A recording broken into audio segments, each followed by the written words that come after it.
Praise the lord. ఈ రోజు మనం తెలుసుకోబోయే విషయం, యేసు నీటి మీద నడిచారా? విజ్ఞానానికి షాక్ ఇచ్చిన సత్యం. ఒక రాత్రి సముద్రం నీళ్లు ఉవ్వెత్తున లేచినప్పుడు యేసు నీటి మీద నడిచారు అని చెబుతుంది బైబిల్. అయితే ఇది నిజమేనా? ఒక మానవుడు నీటి మీద నడవగలడా? సైన్స్ ఈ మిరాకిల్ గురించి ఏమంటుంది? మత్తయి సువార్త 14వ అధ్యాయంలో యేసు శిష్యులు పడవలో ఉంటారు. మధ్యరాత్రి ఒక్కసారిగా వారు యేసును నీటి మీద నడుచుకుంటూ చూస్తారు. వారు భయంతో ఇది దయ్యమా అంటారు. యేసు వారిని ధైర్యపరుస్తారు, నేనే, భయపడకుడని. అప్పుడే పేతురు, ప్రభువా, నీవే అయితే నీళ్ల మీద నడిచి నీ వద్దకు వచ్చుటకు నాకు సెలవిమ్మని ఆయనతో అనెను. యేసు ఒప్పుకుంటారు. పేతురు నీటి మీద నడక మొదలు పెడతాడు. బట్ కాస్త గాలిని చూసి భయపడి మునిగిపోతాడు. మరి సైన్స్ ఏమంటుంది? మనిషి నీటి మీద నడవలేడా?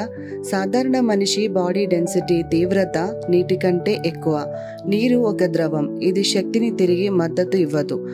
సర్ఫేస్ టెన్షన్ చాలా తక్కువ. ఒక చిన్న క్రిమి మాత్రమే నడవగలదు. హై స్పీడ్ లేదా మిరాకిల్. MITలోని ఒక రీసెర్చ్ ప్రకారం మనిషి నీటి మీద నడవాలంటే గంటకు 108 కిలోమీటర్ల వేగంతో పైకి తన్నాలి. అది అసాధ్యం. మన మసిల్స్కు అంత శక్తి లేదు. ఐస్ పై నడిచాడా? కొన్ని స్కాలర్స్ అద్దం లాంటి నీరు అని వాదించగా, గలీలియా సముద్రంలో ఐస్ ఏర్పడే అవకాశం అసాధ్యం. వేసవికాలం, మధ్యరాత్రి, తుఫాను వాతావరణం. సో సైన్స్ చెబుతుంది ఇది సహజంగా కుదరదు. అయితే ఏమైంది?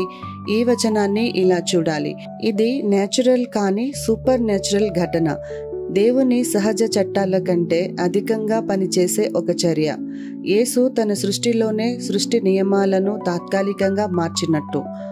పేతురు నీటి మీద నడిచినప్పుడు విశ్వాసంతో నడిచాడు. నిశ్చితంగా సాగినప్పుడు నడిచాడు. భయంతో చూసినప్పుడు మునిగిపోయాడు. ఇది ఒక శారీరక మిరాకిల్ మాత్రమే కాదు, ఇది విశ్వాసం గురించి ఒక అనుభవిక ఉపమానం. నేటి జీవితానికి పాఠం. మనము జీవితం అని సముద్రంలో ప్రయాణిస్తున్నాం. గాలులు, కష్టాలు. అందులో నడవాలంటే 2 దైనందిన మిరాకిల్స్ కావాలి. యేసుపై దృష్టి నిలపడం, భయాన్ని కాక విశ్వాసాన్ని ఎంచుకోవడం.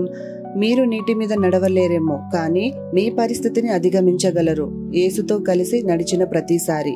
ఇంకా ఇలాంటి విజ్ఞానవేత్తల ప్రశ్నలు, బైబిల్ సమాధానాలు కావాలా? ఇప్పుడే లైక్ చేయండి, కామెంట్లో మీ సందేహం రాయండి, సబ్స్క్రైబ్ చేయండి. ధన్యవాదములు.